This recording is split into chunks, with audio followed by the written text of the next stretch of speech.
الترمذي وابن ماجه في سندهم، وهو حديث صحيح بمجموع طرقه. وبين أن من أحدث في الدين وشرع من عند نفسه ما لم يأذن به الله فهو مردود عليه غير مقبول منه، كما جاء في الحديث الذي أخرجه الإمام مسلم في صحيحه عن عائشة رضي الله عنها أن رسول الله صلى الله عليه وسلم قال: من أحدث في أمرنا هذا ما ليس منه فهو رد. عباد الله، ومن حقوقه صلى الله عليه وسلم على الأمة محبته محبة تفوق محبة الوالد والولد والناس كافة، كما جاء في الحديث الذي أخرجه الشيخان في صحيحيهما عن النبي صلى الله عليه وسلم أنه قال: لا يؤمن أحدكم حتى أكون أحب إليه من ولده ووالده والناس أجمعين. وكما جاء في الحديث الذي أخرجه الإمام أبو عبد الله البخاري في صحيحه أن عمر بن الخطاب رضي الله عنه قال للنبي صلى الله عليه وسلم: يا رسول الله، لأنت أحب إلي من كل شيء إلا من نفسي. فقال النبي صلى الله عليه وسلم: لا والذي نفسي بيده حتى أكون أحب إليك من نفسك. فقال له عمر رضي الله عنه: فإنه الآن والله لأنت أحب إلي من نفسي. فقال النبي صلى الله عليه وسلم: الآن يا عمر. وإن عظم الثواب لهذه المحبة الصادقة دال أبلغ دلالة على عظم مقامها ورفعة منزلتها وكمال الحث والتشويق إلى بلوغها. جاء في الحديث الذي أخرجه الإمام البخاري في صحيحه عن أنس رضي الله عنه أن رجلا أتى النبي صلى الله عليه وسلم فقال: يا رسول الله، متى الساعة؟ قال: ما أعددت لها؟ قال: ما أعددت لها من كثير صلاة ولا صوم ولا صدقة، ولكني أحب الله ورسوله. فقال النبي صلى الله عليه وسلم: أنت مع من أحببت. ولا ريب أن الصادق في محبته صلى الله عليه وسلم لا بد أن تظهر علامة صدقه، وإلا كانت دعوى لا بينة عليها. والبينة الدالة على صدق دعوى المحبة تتجلى في علامات وأمارات، أولها وأهمها الاقتداء به والعمل بسنته والتأدب بآدابه في العسر واليسر والمنشط والمكره، وإيثار ما شرعه صلى الله عليه وسلم على هوى النفس ونصرة دينه، والذب عن سنته والذود عن شرعه وكثرة ذكره عليه الصلاة والسلام. فإن من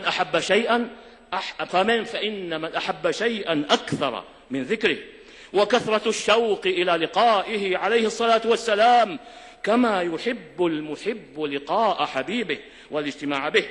وكذا الإكثار من الصلاة والسلام عليه، فإنه من صلى عليه صلاة صلى الله عليه بها 10، كما ثبت ذلك فيما صح عنه صلى الله عليه وسلم، لا سيما في المواطن التي يستحب فيها كأول الدعاء وآخره، وعقب الأذان، وعند ذكره، وعند دخول المسجد والخروج منه، ويوم الجمعة وليلته، وفي التشهد.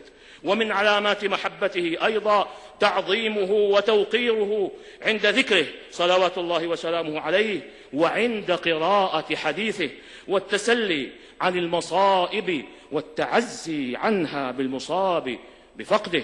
ومنها محبة من أحبه النبي صلى الله عليه وسلم من آل بيته وصحابته من المهاجرين والأنصار ومن أزواجه.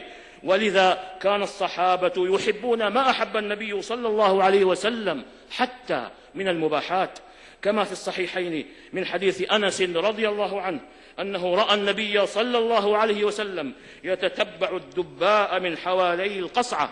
قال أنس: فما زلت أحب الدباء من يومئذ.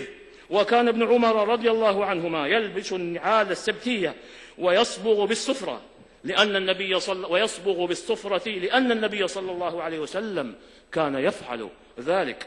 أخرجه الشيخان في صحيحيهما. ومنها بغض من أبغضه الله ورسوله، ومعاداة من عاداه، أو خالف سنته أو ابتدع في دينه أو كره أو استثقل شيئا من شرعه، ومنها محبة القرآن الذي جاء به، والاهتداء بهديه، والعمل بمحكمه، والإيمان بمتشابهه، وتلاوته وتدبره.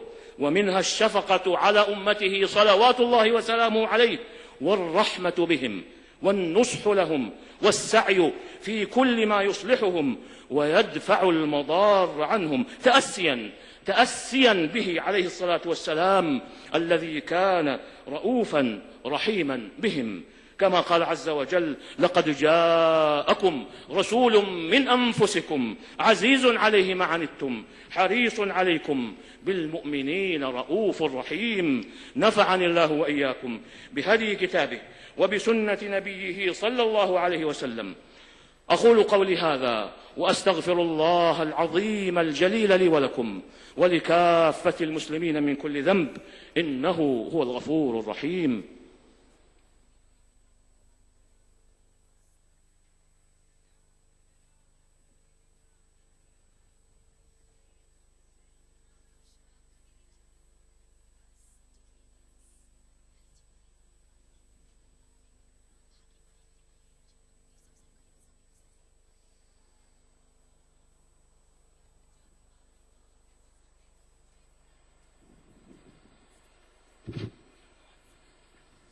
إن الحمد لله نحمده ونستعينه ونستغفره، ونعوذ بالله من شرور أنفسنا وسيئات أعمالنا.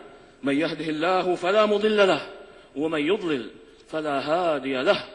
وأشهد أن لا إله إلا الله وحده لا شريك له، وأشهد أن محمدًا عبده ورسوله. اللهم صل وسلم على عبدك ورسولك محمد وعلى آله وصحبه. أما بعد، فيا عباد الله، إن الأدب مع النبي صلى الله عليه وسلم هو من الحقوق المتعينة له على أمته.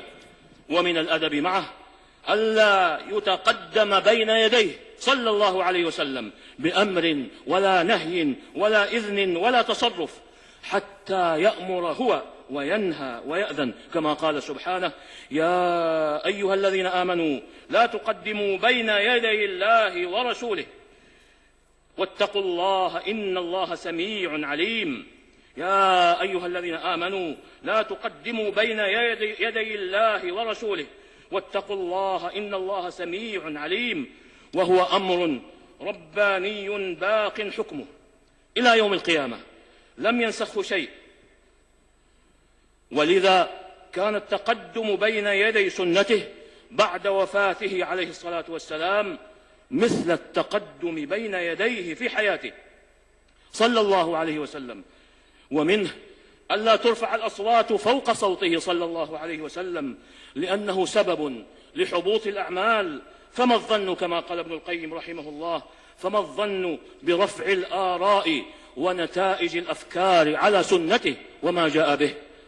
ومنه ألا يجعل دعاؤه كدعاء غيره عليه الصلاة والسلام، كما قال تعالى: لا تجعلوا دعاء الرسول بينكم كدعاء بعضكم بعضا، إما بأن يدعى باسمه كما يدعو بعضكم بعضا، بل قولوا يا رسول الله يا نبي الله، وإما بأن لا تجعلوا دعاءه لكم بمنزلة دعاء بعضكم بعضا، إن شاء أجاب وإن شاء ترك.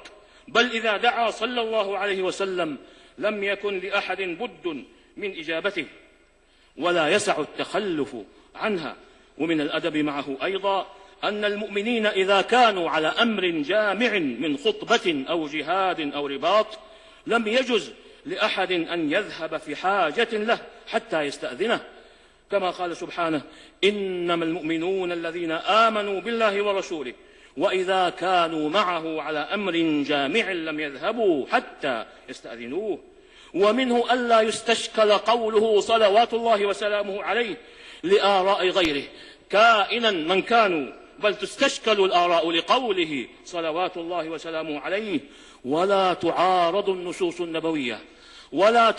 النصوص النبوية بأقيسة ولا بغيرها، وألا يتوقف قبول شيء مما جاء به على موافقة غيره، فإن هذا كله من قلة الأدب معه صلى الله عليه وسلم والجرأة المذمومة الباطلة. فاتقوا الله عباد الله، واجعلوا من معرفة حقوق رسول الله صلى الله عليه وسلم على الأمة ومن تدبرها وتفهمها خير باعث على القيام بها وأدائها على الوجه الذي ترضون به ربكم وتحظون بمحبته وغفرانه ونزول جنانه. واذكروا على الدوام أن الله تعالى قد أمركم بالصلاة والسلام على خاتم النبيين وإمام المرسلين ورحمة الله للعالمين، فقال سبحانه في الكتاب المبين: إن الله وملائكته يصلون على النبي يا أيها الذين آمنوا صلوا عليه وسلموا تسليما. اللهم صل وسلم على عبدك ورسولك محمد، وارض اللهم عن خلفائه الأربعة أبي بكر وعمر وعثمان وعلي، وعن سائر الآل والصحابة والتابعين ومن تبعهم بإحسان إلى يوم الدين، وعنا معهم بعفوك وكرمك وإحسانك يا خير من تجاوز وعفا. اللهم أعز الإسلام والمسلمين، اللهم أعز الإسلام والمسلمين، اللهم أعز الإسلام والمسلمين، واحم حوزة الدين، ودمر أعداء الدين وسائر الطغاة والمفسدين، وألف بين قلوب المسلمين، ووحد صفوفهم، وأصلح قادتهم، واجمع كلمتهم على الحق يا رب العالمين. اللهم انصر دينك وكتابك وسنة نبيك محمد صلى الله عليه وسلم وعبادك المؤمنين المجاهدين الصادقين. اللهم آمنا في أوطاننا، وأصلح أئمتنا وولاة أمورنا، وأيد بالحق إمامنا وولي أمرنا، وهيئ له البطانة الصالحة، ووفقه لما تحب وترضى يا سميع الدعاء. اللهم وفقه ونائبه وإخوانه إلى ما فيه خير الإسلام والمسلمين، وإلى ما فيه صلاح العباد والبلاد، يا من إليه المرجع يوم المعاد.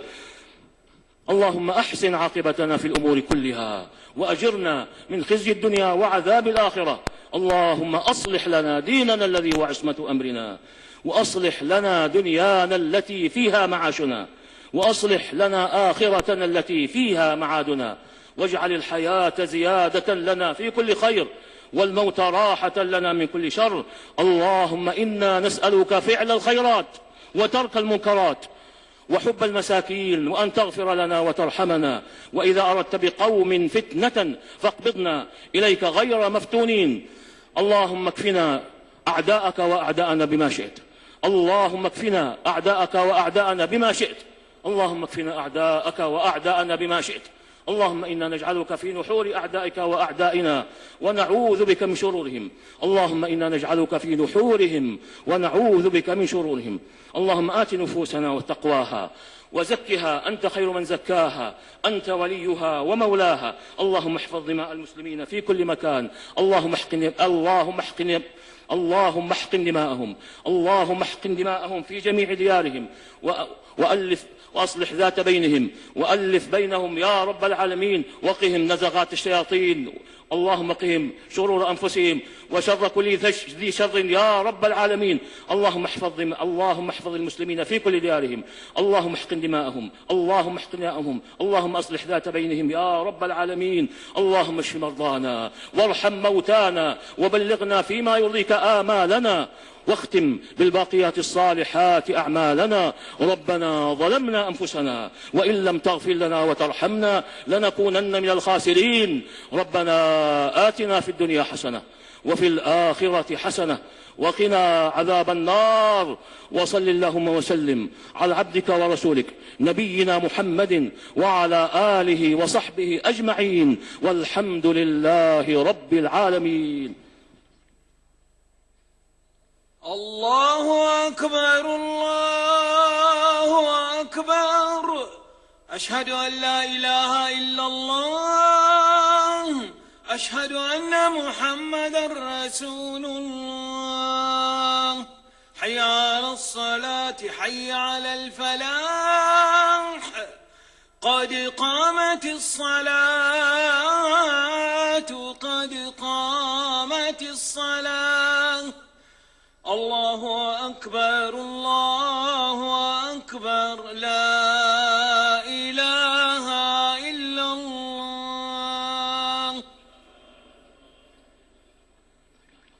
استووا أقيموا صفوفكم وسدوا الخلل، أتموا الصف الأول فالأول.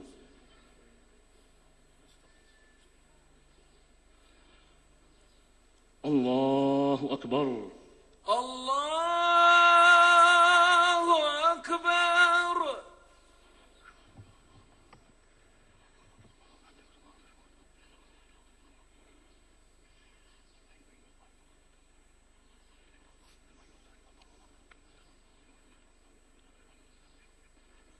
الحمد لله رب العالمين الرحمن الرحيم مالك يوم الدين، إياك نعبد وإياك نستعين، اهدنا الصراط المستقيم، صراط الذين أنعمت عليهم غير المغضوب عليهم ولا الضالين،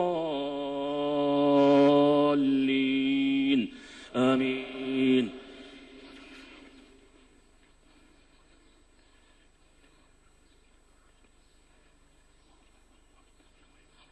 سبح اسم ربك الأعلى الذي خلق فسوى والذي قدر فهدى والذي أخرج المرعى فجعله غثاء أحوى. سنقرئك فلا تنسى إلا ما شاء الله إنه يعلم الجهر وما يخفى ونيسرك لليسرى فذكر إن نفعت الذكرى سيذكر من يخشى ويتجنبها الأشقى الذي يصلى النار الكبرى ثم لا يموت فيها ولا يحيا. قد أفلح من تزكى وذكر اسم ربه فصلى بل تؤثرون الحياة الدنيا والآخرة خير وأبقى إن هذا لفي الصحف الأولى صحف إبراهيم وموسى. الله أكبر الله أكبر. سمع الله لمن حمده. ربنا ولك الحمد. الله أكبر الله أكبر. الله أكبر الله أكبر. الله أكبر الله أكبر. الله أكبر الله أكبر. الحمد لله رب العالمين الرحمن الرحيم مالك يوم الدين، إياك نعبد وإياك نستعين، اهدنا الصراط المستقيم، صراط الذين أنعمت عليهم غير المغضوب عليهم ولا الضالين، آمين.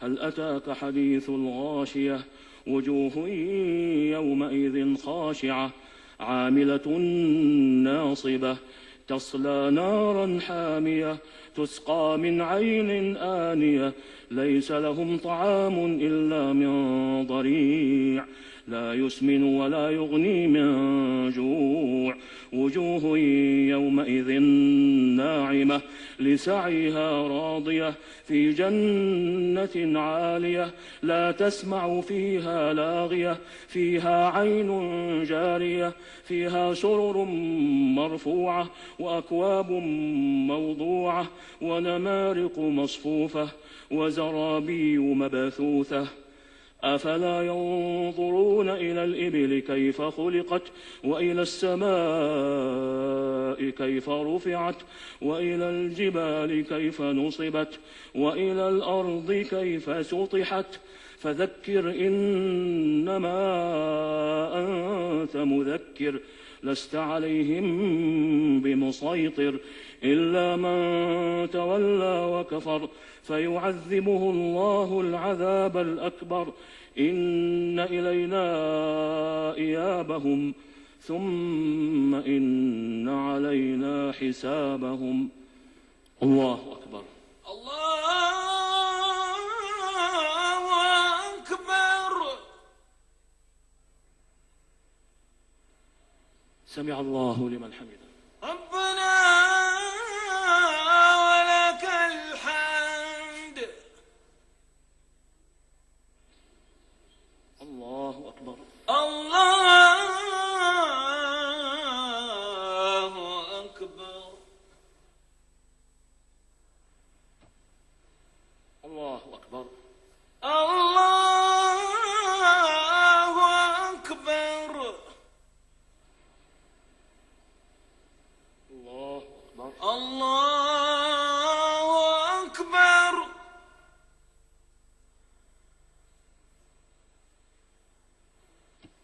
الله أكبر. الله أكبر.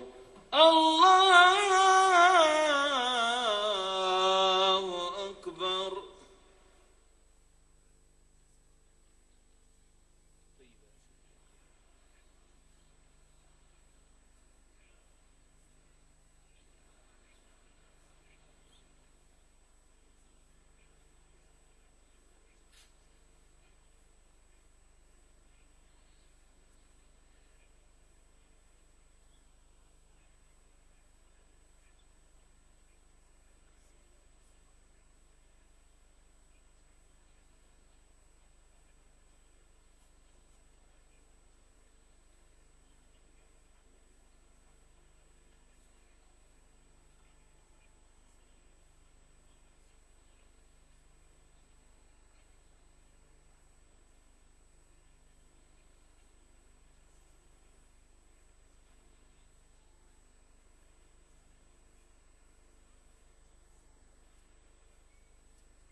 السلام عليكم ورحمة الله. السلام عليكم ورحمة الله. السلام عليكم ورحمة الله.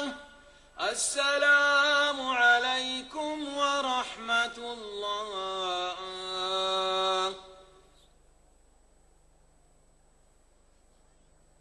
اللهم أنت السلام ومنك السلام تباركت وتعاليت يا ذا الجلال والإكرام. اللهم رب इस प्रोग्राम को पेश करने में ताउन कर रहे हैं बांगर सीमेंट, सस्ता नहीं सबसे अच्छा। Shri ultra red oxide, Bharat का एकमात्र जंग रोधक सीमेंट। इसी बाइस नजर को भाए हैं पत्थर मदीने के, इसी बाइस नजर को भाए हैं पत्थर मदीने के ज़ेरे पाए अहमद आए हैं पत्थर मदीने के ज़ेरे पाए अहमद आए हैं पत्थर मदीने के। नबी पाक के पाँव के नीचे नर्म बन जाए, नबी पाक के पाँव के नीचे नर्म बन जाए। कहाँ से ये हिदायत पाए हैं पत्थर मदीने के, कहाँ से ये हिदायत पाए हैं पत्थर मदीने के। इसी बाइस نظر کو بھائے ہیں پتھر مدینے کے زیر پائے احمد آئے ہیں پتھر مدینے کے، اسی باعث نظر کو بھائے ہیں پتھر مدینے کے۔ کہیں مکے میں رہ جائے ناقا چھوڑ کر طیبہ،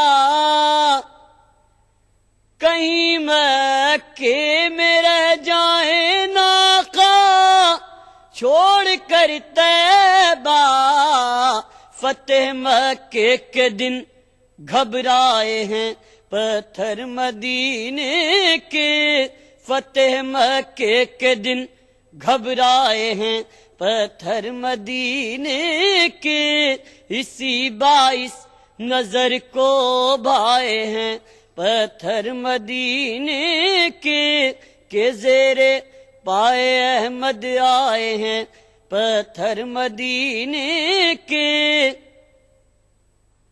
ہر ایک ذرہ مثال آفتاب نو طیبہ میں، ہر ایک ذرہ مثال آفتاب نو طیبہ میں، نصیبہ دہر کا چمکائے ہیں پتھر مدینے کے، نصیبہ دہر کا چمکائے ہیں پتھر مدینے کے، اسی باعث نظر کو بھائے ہیں پتھر مدینے کے زیر پائے احمد آئے ہیں پتھر مدینے کے۔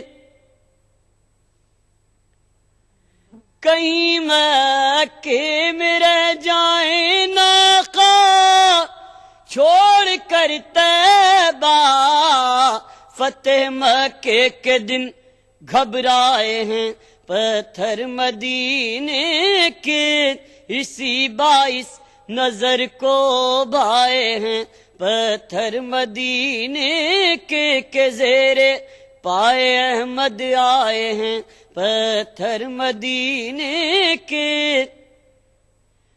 صفا مروہ کے پتھر آج تک اقرار کرتے ہیں، مقدر ہم سے اچھے پائے ہیں پتھر مدینے کے، مقدر ہم سے اچھے پائے ہیں پتھر مدینے کے، مقدر ہم سے اچھے پائے ہیں پتھر مدینے کے، اسی باعث نظر کو بھائے ہیں پتھر مدینے کے۔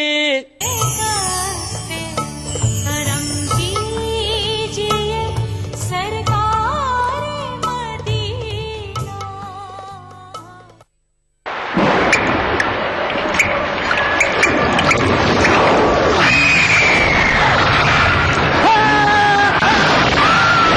अगर सीमेंट जंग रोधक न हो तो जानलेवा हो सकता है। Shri ultra red oxide, Bharat का एकमात्र जंग रोधक सीमेंट। नूरानी तेल की मालिश बचपन से बुढ़ापे तक का साथ। नूरानी तेल ढक्कन पर नैनी का मशहूर और इक्को ट्रेडमार्क देखकर ही खरीदें। आ से वाह, क्या बात है। करम कीजिए सरकार मदीना। अजब लज्जत सफर में है मदीना, लिख रहा हूँ मैं। अजब लज्जत सफर में है मदीना, लिख रहा हूँ मैं। مدینہ چشم تر میں ہے مدینہ لکھ رہا ہوں میں مدینہ چشم تر میں ہے